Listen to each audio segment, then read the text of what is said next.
Kamu ada rasa apa-apa tak semalam?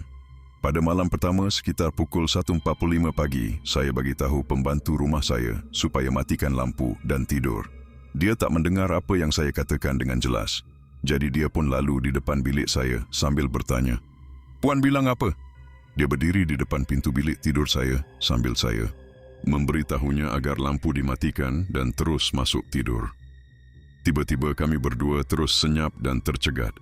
Saya tanya, "Kenapa Nurul, nama pembantu saya?" Dia cuma katakan, "Puan malam ni boleh saya tidur di bilik puan?" Saya pun cakap, "Boleh." Jadi pada malam itu, kami semua tidur di bilik saya termasuk anak-anak saya. Pada keesokan harinya, saya tanya padanya, "Kamu ada rasa apa-apa tak semalam?"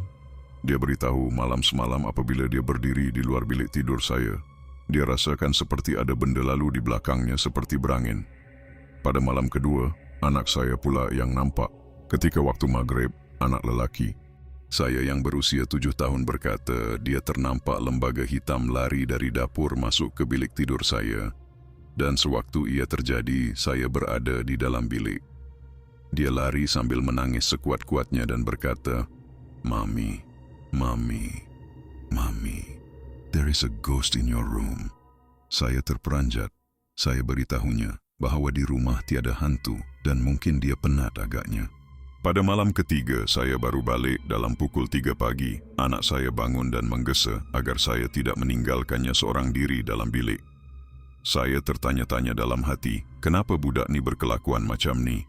Saya langsung ke dapur nak ambil air dan anak saya ikut sambil berjalan nak masuk bilik balik. Dia terus pekik sekuat-kuatnya. Saya angkat anak saya dan tutup bilik tidur. Saya pun tanya dia kenapa dia berkelakuan sebegitu. Dia beritahu saya bahawa dia ternampak lembaga putih tanpa kepala lalu di belakang saya ke hulu ke hilir.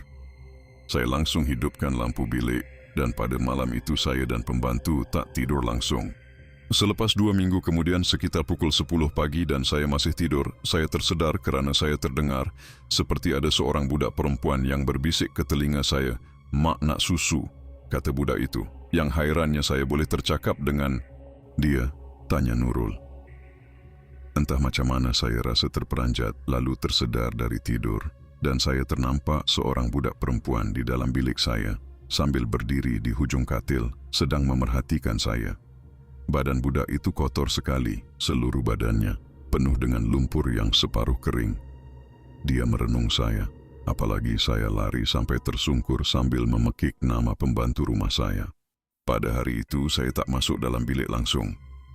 Selama 2 hari selepas kejadian itu, rumah saya senyap tak ada benda pun yang mengganggu kami. Tetapi pada malam Jumaat, semasa saya hendak masuk tidur sambil terlayang, saya rasa seperti ada benda memegang kaki saya. Saya tepis dan pusing ke kanan. Kaki saya masih rasakan seperti ada benda yang memegang. Kali ini ibu jari saya ditarik. Saya cuba hidupkan lampu tepi katil dan pada ketika itulah saya ternampak sosok lembaga hitam di tepi saya dengan matanya yang merah dan suaranya yang garau. Saya terus pekik dan lari dari bilik tidur saya.